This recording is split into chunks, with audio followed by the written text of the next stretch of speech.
Good morning and welcome to another Friday morning safety meeting. Today's code item of the week is strive to maintain a positive and professional image of ECI to our employees, our clients, vendors, subcontractors, and the public. Ben Dow, do you have anything to add? Hey, say that again, Tom. I'm in a room with like 12 guys. Oh, strive to maintain a positive and professional image of ECI to our employees, our clients, vendors, subcontractors, and the public. Hey, we heard it now. Good. I think that's a good one. It helps us to be more accountable. And it also helps us to solve problems, because if you're negative, you're not going to solve problems. You have to see a solution before you do it. What do you guys think? Yeah. We're all in agreement. All right. All the Good. drivers and me. Safety news, 3 days without a first aid injury, and we unfortunately did have a recordable on that one 3 days ago. If your crew needs cut-resistant gloves, we have them. They're very thin, comfortable to wear. Just let us know and we'll get them to you. Safety shout out, Eric Ross here. Eric is among those testing out new safety data monitoring systems for our vehicles. Eric's performed between 99 and 100% perfect every day. Thanks for driving safe, Eric. I'm coming for you, Eric. Oh, there he is. I left out my comment about the control group, Matt, so. I'm gonna be better next week. I want that top rated driver. All right, so today we're going to talk about blind spots. I'm out of the loop.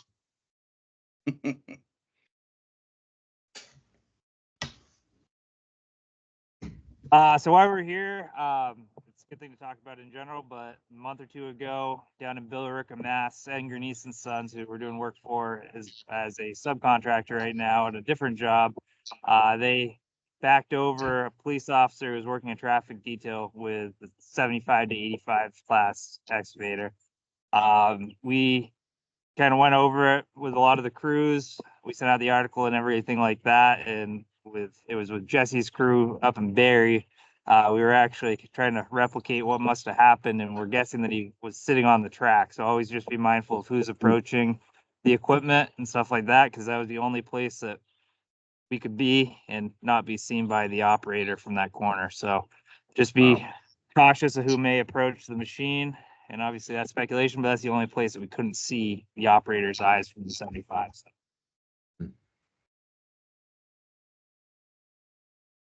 So what is a blind spot? A blind spot is any area where a person's view is obstructed. We'll discuss how this pertains to trucks and equipment today.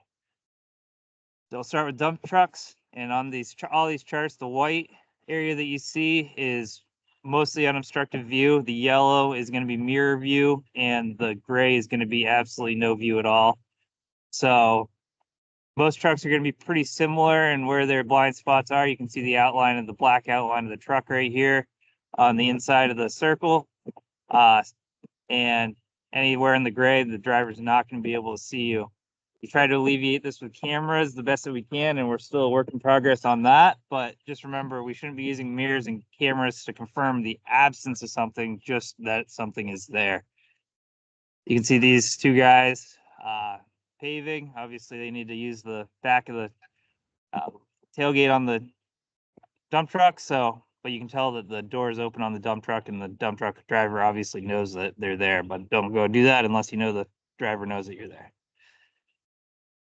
One thing that I noticed yesterday is I was up in Montpelier visiting the milling crew, and I was probably standing about 25 feet away when I took this picture, and you can just barely see the top of Sean Bushy's hard hat. So that gives a pretty good indication of how big the blind spot is on the mill. And to the left, you have a picture of the blind spot diagram with a coal planer. Slightly different one than what we have, but the geometry stays pretty similar. Rail equipment, it's important on the rail that you're maintaining a 50-foot red zone at a minimum. More distance may be necessary if things are moving quickly or the visibility on that equipment is zero. You can see Ron sitting in the tie puller right there, and he has one little mirror up top, but other than that, he has very limited visibility behind him. So I'd probably cross, 100 feet behind them rather than 50 feet behind them, even if it's maintaining the red zone to cross within 50 feet. You want to make sure that your change of direction devices are all working, and if you can't see the operator, they can't see you, and that stands true to any piece of equipment or truck. Skid steers have a notorious blind spot as well. People think just because they're a smaller piece of equipment that they're somehow safer, but they really have a big blind spot in the back. So you can see a different type of diagram for a skid steer here, but it shows a pretty good spread of just how big that blind spot is. Make sure if you're the operator that you're just being mindful of everything around you. Use spotters as necessary, and just be careful that you don't back into anybody or anything. Loaders have a little bit of a smaller blind spot, especially the newer ones. This is an older loader that is the diagram is from an old 938, but the blind zones still stand pretty true that you have mirror view going off the backside and a blind spot coming off the back corner of the machine. Dozers, once again, have fairly good visibility, but they might be focused on the blade. So just be mindful and make eye contact before approaching, as you should with any piece of equipment. Excavators, I put a diagram in here, but that geometry is going to change significantly depending on what the machine is, especially the limited tail swing machines. They have the back of it comes right up almost to the top of the cab, and the visibility can be different. Obviously, the new excavators all have cameras, but like I said before, just don't be relying on the camera to tell you, especially the depth perception on those cameras is pretty poor with the fisheye lens. So haul trucks have massive blind spots, so we want to try to operate these in the forward position as much as possible. If we are backing these, make sure that we have spotters. Drills and cranes on the left, you can see a directional drill. The 100s, they can maneuver from inside the cab. And you can see that if you're on the back side of this thing, there's no way to see that operator. I do have a little mirror on the side, but that's not going to do a whole lot of good in a lot of circumstances. So make sure that you're using spotters whenever you're backing a drill or positioning a drill. Crane, same thing. It's going to, similar to the excavators, where the geometry of the crane is going to change the blind spots quite a bit. But you can see here that they put flagging around to make sure that nobody walked into the crush zone and everybody was safe. But just make sure that if you do encroach on that zone, or you have to approach the crane really much at all, that you're making eye contact with the operator and they know that your intention. And remember that blind spots can be present even in front of the machine. Obviously right here, if that machine was down in the hole and you were on the machine side of the hole, they're not going to be able to see you at all. So spotters will be necessary to keep everybody safe. So what you can do as an operator or driver is our old acronym, get out and look goal. Be aware of your surroundings, even while stationary. Use mirrors and cameras, but don't rely on them to verify the absence of a hazard, and maintain working backup alarms. The other thing that I forgot to add on here is ask for a spotter if you need a spotter. And what you can do working around trucks and equipment is wear high visibility clothing. Don't assume that you're seen. Be aware of blind spots on vehicles and communicate your intentions to enter a blind spot with the driver or operator. If you can't see the driver's eyes, they can't see you. Listen for backup alarms and watch for reverse lights. Always be aware of your surroundings. Watch out for each other, the public, other contractors, and anybody else. So if you see somebody random walking through your job site that maybe shouldn't be there and is about to walk behind a dump truck, make sure you stop them and have them proceed in a safe manner. And remember, if you're in doubt about any specific blind spots, just ask. I'm sure any of our drivers, if you haven't been around dump trucks much and you ask to jump in the dump truck and see where their blind spots are, they'd be more than happy to do it. Same goes for any other equipment. If you don't know what the blind spots are, I'm sure the operator's going to be more than happy to show you. And that's going to make their lives easier if you're informed of what they're seeing. So that's it for me. I'm going to stop sharing. Thanks, Tom. Very informative. You know, that eye contact is critical out there. Continue to make eye contact with one another so you can be seen. Don't always assume that the operator can see you. Get verification. Hand signals work well. I'm going to leave the meeting because I'm having trouble getting the stopping sharing. I'll be back. All right. a quick note on blind spots. On the other side of that, I had an experience years and years ago. We were working in Bethel, Maine, and we had a dump truck actually parked. It was somewhat on the edge of the sidewalk. We were on Main Street, and there was a blind pedestrian that was walking down the sidewalk, and his feeler stick went under the dump truck, and he ran right into the side of the dump truck. Nobody was like right there watching, so I guess kind of not really a blind spot thing, but I guess be aware of maybe who's around, and because it really happened, and the guy went right on his back, and we had to call the ambulance. So it was our error, but it can happen. So just a thought. Thanks for sharing, Ed. Okay. All right, I'll take over the screen.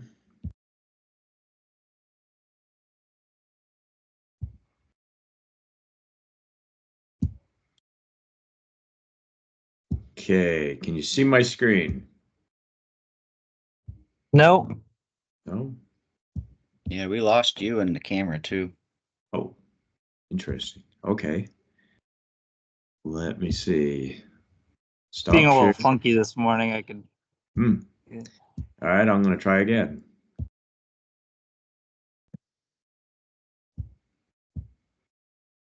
I can share and scroll if it's that easier for you, Ken. Let's see. I just loaded again. Nothing?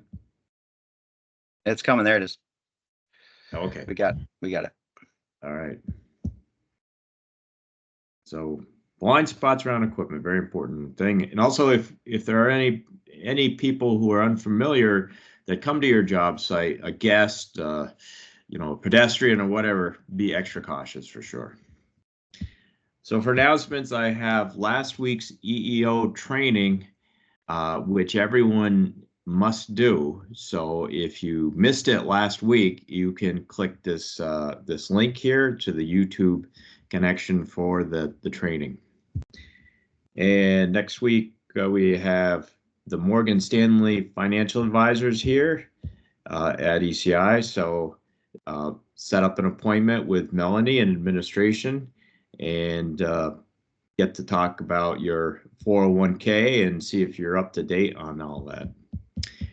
Also, we have a link to our, as we have in the past few weeks, our Facebook and Instagram accounts. So please check them out. It's a lot of activity on there. And we're still in the 2024 holiday or healthcare premium holiday. So pretty exciting. It's probably coming to a close pretty soon. We have a new employee. This is Logan Swainbank. Welcome, Logan. I didn't catch which division he will be assigned to. Heavy civil, Ken. Heavy civil. Oh, okay, great. Welcome, Logan. And I had the link to the primary care wellness plan. And for this week, we're talking again about the Velco Middlebury substation. This week, a look at the control building. And Ed, you're going to present. I will if you want to drive, Ken. Sure. Well, I didn't mean to advance it already. Let's start right at the top of the text. There we go. So yeah, we went over essentially the site work last week. That was involved or is involved with this project, and so today we're just another large portion of this job is the actual control house or control building for the substation. So it was an existing station, so there's an existing control house, and part of our contract is to construct a new control house, a little bigger and more up to date. And the new control house is actually, a little over 1,200 square feet. So within that scope of the work, we obviously had to excavate for the new foundation, put in a new building, a new under drain around the foundation. We had to run a new water service for the building, which actually connected to the Middlebury water system. And we installed a new septic system with a septic tank pump station, and I think 1.5 inch force main up to a raised above grade leach field with septic sand. And so that's actually in the process. We're hoping to get that done this within a few weeks here. But and so that was the site work part of it. Then as far as the concrete goes, so their buildings are very unique on these Velco sites. Their substation, their control houses are actually concrete from the footers to the top of the walls. So even on the gable ends, we have concrete walls right to the peak of the building. So if you can imagine, rather than a 2x6 wall that you stuff your insulation into, our concrete guys were pouring concrete from a footer, essentially 6 feet below grade, to the top of the wall. So you were, on the gable ends, the top of the peak, you were looking at essentially almost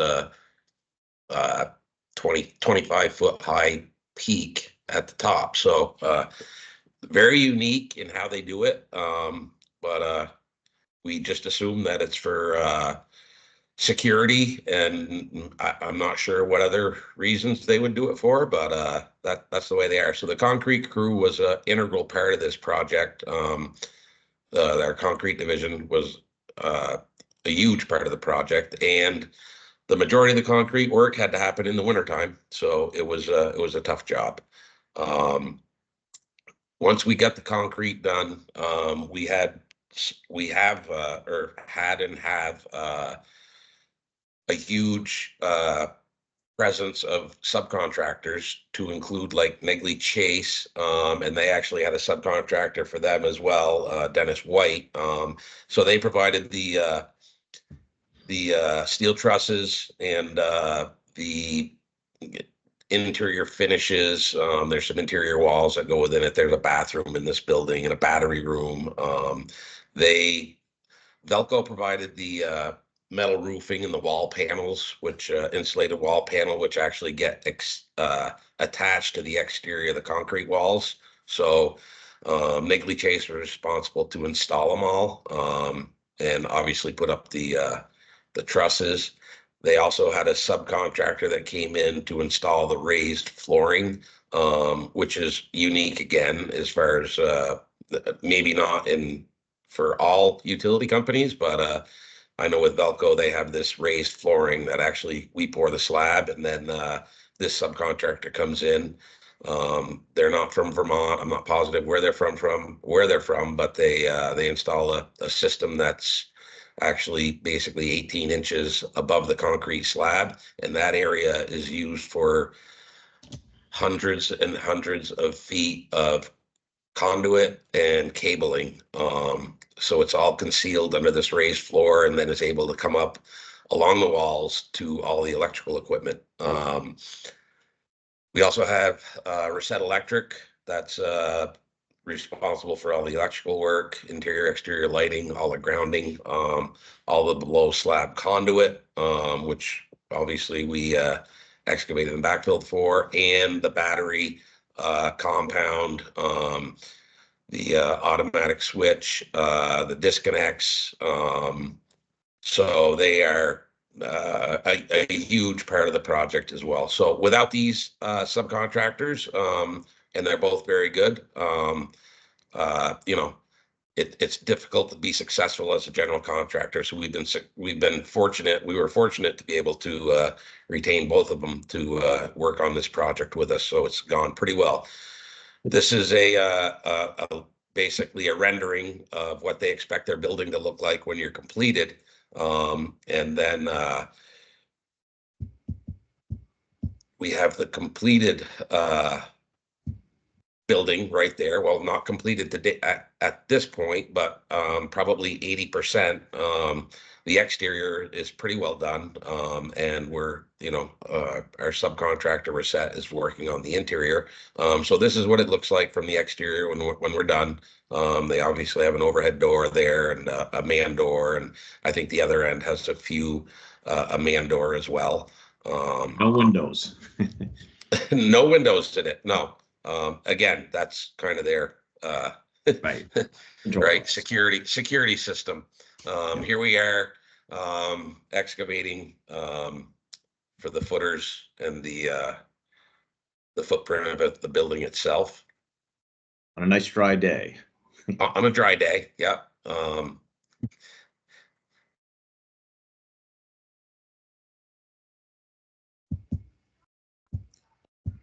Here we are, there's Sten. I'm not sure who's to the left of him, if, who that is, maybe Chad, I'm not positive. But here we are, footings dug, and we're installing the under drain. You can see the existing conduit that's there. That's was a continuous struggle and has been right from the beginning. Mhm. And like I said, this was winter work for the concrete crew. So now we have our footing in poured.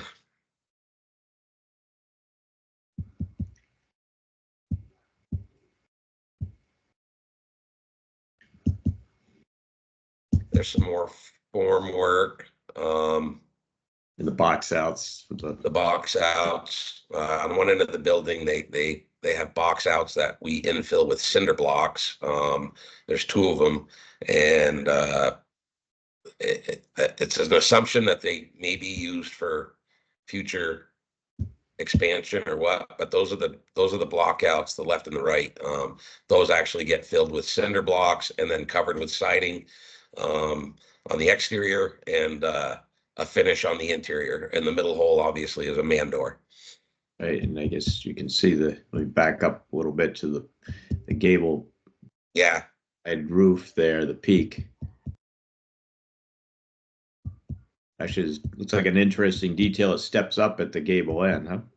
yes. That's for the yeah, just so they get their finish on the exterior with the it's room for the truss, right? Right, yep. So you can get a fascia on there and stuff like that. Right. The truss profile matches that face there. Now it steps up. Correct. Yep. Yeah, in the top right corner there. Yeah. Yep. So yeah, it's the form work is, there you go. You know, looks like they have a three stacked there, and they're not even to the peak yet. So you can imagine. And as you can see, huge overhead power lines. So pumping and the pump truck was critical with positioning, obviously.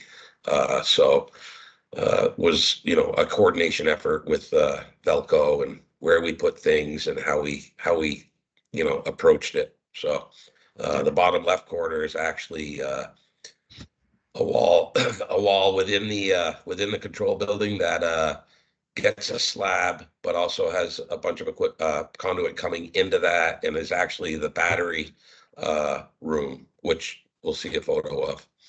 So is that raised from the raised floor area? So that matches Uh, raised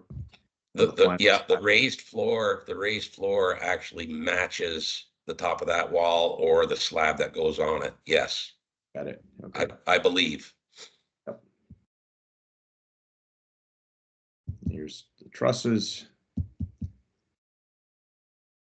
Yeah, and then, you know, that steel ribbing, that's what the siding insulated panels get attached to, obviously.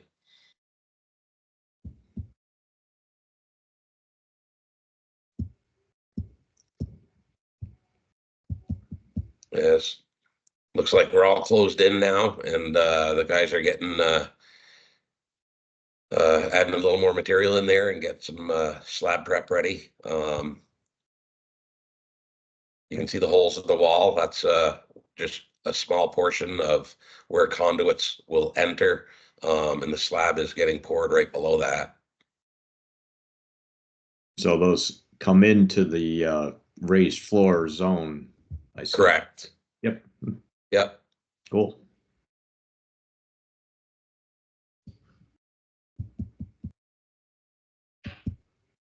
Okay, there we are getting ready to pour the slab. That may be Todd with his back to us.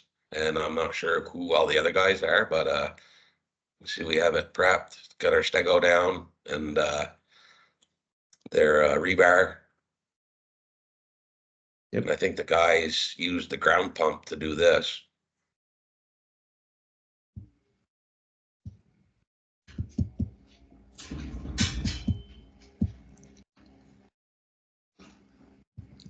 Placing the slab concrete.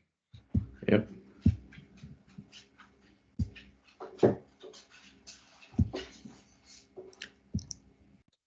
So now we have the slab concretes done, and so this is the raised flooring. So if you could look through those tiles right there, there's actually essentially maybe like an 18-inch space, which is in the end is loaded with spaghetti lines of conduit. And you can see the interior walls that have been built now, which those are, I can't remember if they're steel framed or stick built. They may be stick built, but the one on the right is a bathroom, and I believe, and the one on the left is there's two separate rooms there, but one of them is for the battery battery compartment, which we'll see a photo of. Yep.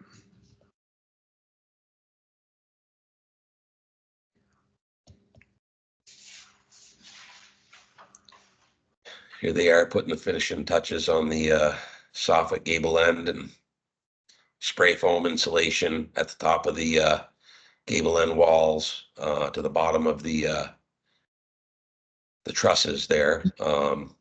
It's so difficult to get that gable end pitch perfect with concrete that Velco obviously expects that you're going to have to do some spray foam to seal that up. So that's what you're seeing between the roof and the top of the siding panels.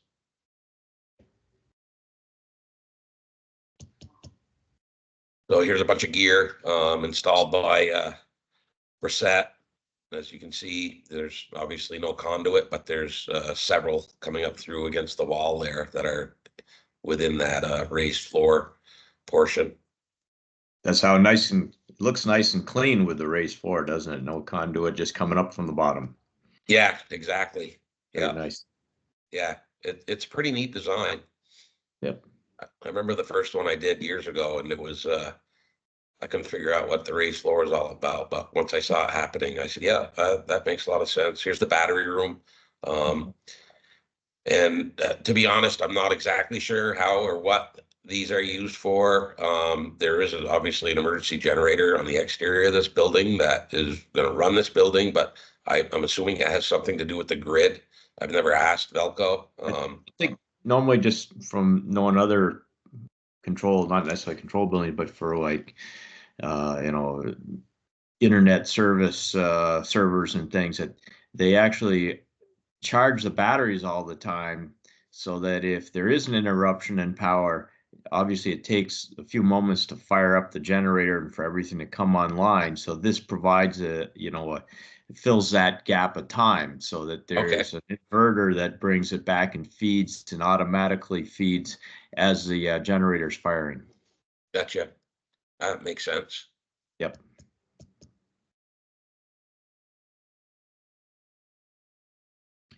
And here's the bathroom. Slightly prison-like, but usable.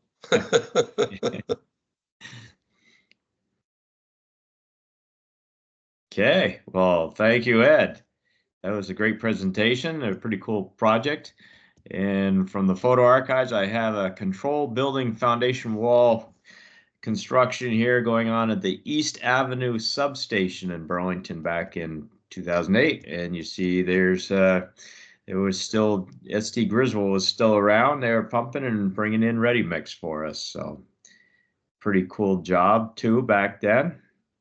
It's funny how things have changed, but some things are very similar. Like, don't have the gable ends in the walls, but pretty tall foundation walls here for some reason. All right. Thank you very much, Ed, again, and cool project. I'll turn it back over to the safety department and close out the meeting. Yeah, thanks, Ed. Thanks, Ken. Thanks, Tom. Good meeting this morning. If you're watching a group setting, please send that over so we can capture this morning's attendance. It's a great day to work safe. Let's have a great one. Definitely. Take care. Let's finish out the week strong. Thanks, Tom.